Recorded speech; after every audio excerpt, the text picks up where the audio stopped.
Hi everybody, my name is Oliver Hartmann. You may know me as a guitar player and singer and touring musician of projects as Avantasia, Rock Meets Classic, the German Pink Floyd tribute Echoes, my band Hartmann, and or maybe other projects. But today I'm here to present you something new from T-Rex. T-Rex is a Danish company that is building effects and pedals since more than 20 years. I'm using their stuff since more than 15 years.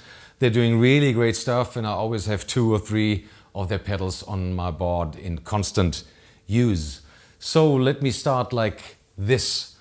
As a true lover of vintage equipment, as you see, and I'm also a big fan of tape delays and tape echoes. And they combine something that is very special and very unique. They have a certain kind of sound that you can't really reproduce or replace just with a normal digital delay. They have been starting to use tape delays in the early 50s or late 40s until mid 70s, way before there was any kind of analog or digital delay. And they create a certain sound that all guitar players that you know, the real icons of rock and roll and rock music, used in the earlier period of recording.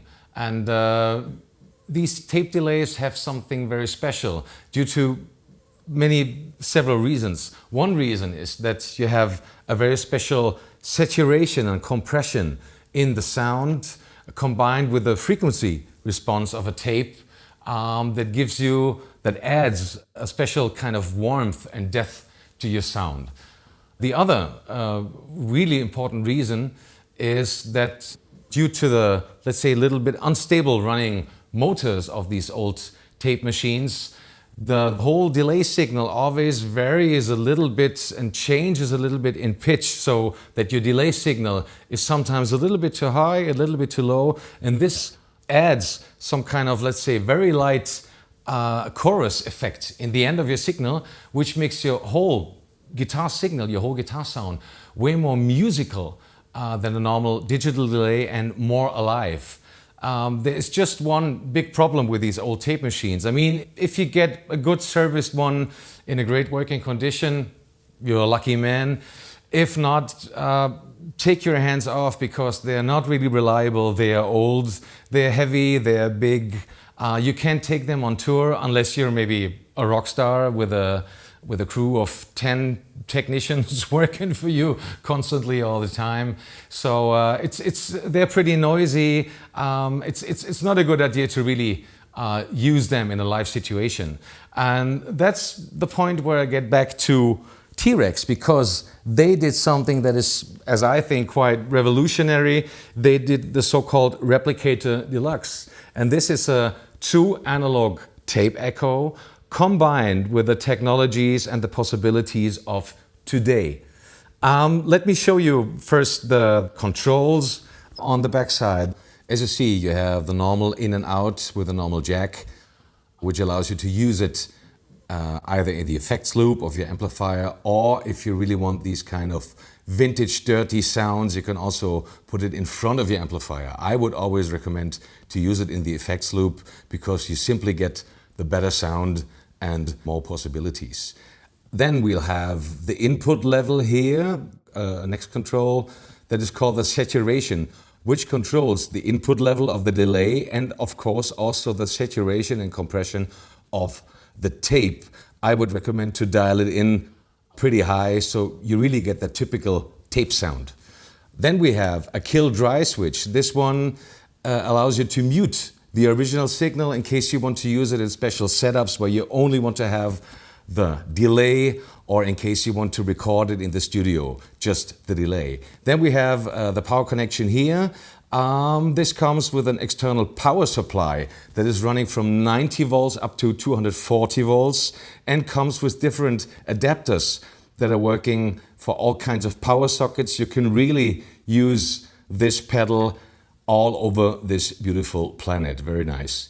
Let's change to the very nice looking front side. First of all, you see this tape cartridge up here that can easily be changed with these 2 screws, no big thing. And it's a very cool feature, it can be locked here and unlocked again for transportation. So the whole tape cartridge, the pinch wheel and other mechanical stuff is safe during transportation. Then we have the normal on-off button. We have the typical controls here, the delay level, the feedback to control the repeats of the delay, and the delay time.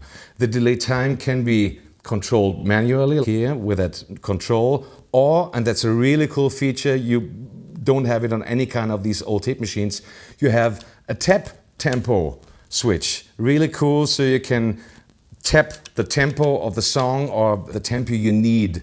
By the way, this delay is not in time of your tapping. It's a 1/8 dotted delay. This is a very cool feature because most musicians and guitar players use it this way, so the signal comes in between the quarters, for example, you play. Very cool feature. Then you can, also very cool, you can push in these knobs here, so you can avoid any kind of movement, especially in a live situation or even in your practice room. Maybe you know that as a live musician, you're on stage, you're rocking out, and as soon as you use your feet for your stomp boxes to turn them on and off, you move sometimes the controls. I sometimes tape them. It's shitty looking, but it's working. So you don't need to do this on this nice pedal because you have these push-in knobs. Then you have two more small buttons here. This first one is for the short delay. So let me explain this. You have three different heads up here, three different tape heads. The first one is recording the signal. The second one is for the short delay. Let's call it the short head.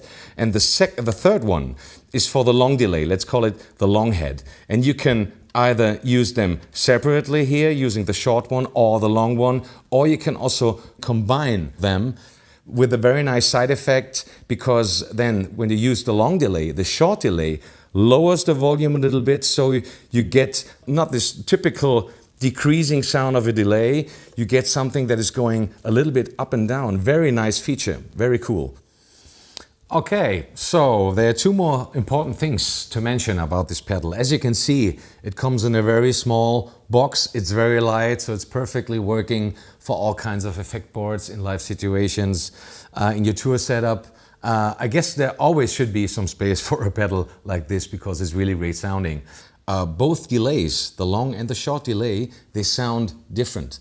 While the first one, the short delay, gives you a more vintage sounding, very saturated and also pitchy kind of delay that is going from 100 milliseconds, what we would call a slapback delay, up to 500 milliseconds. The second delay, which is exactly twice as long as the first one, so it goes from 200 milliseconds to 1 second, gives you a way more modern, clean and stable delay. And this is very interesting when you combine both of them to create really cool sounds. So I guess that's enough tech talk for the moment. Give me a second to install this pedal to my setup here and come to the point that is the most interesting for you, how this pedal sounds.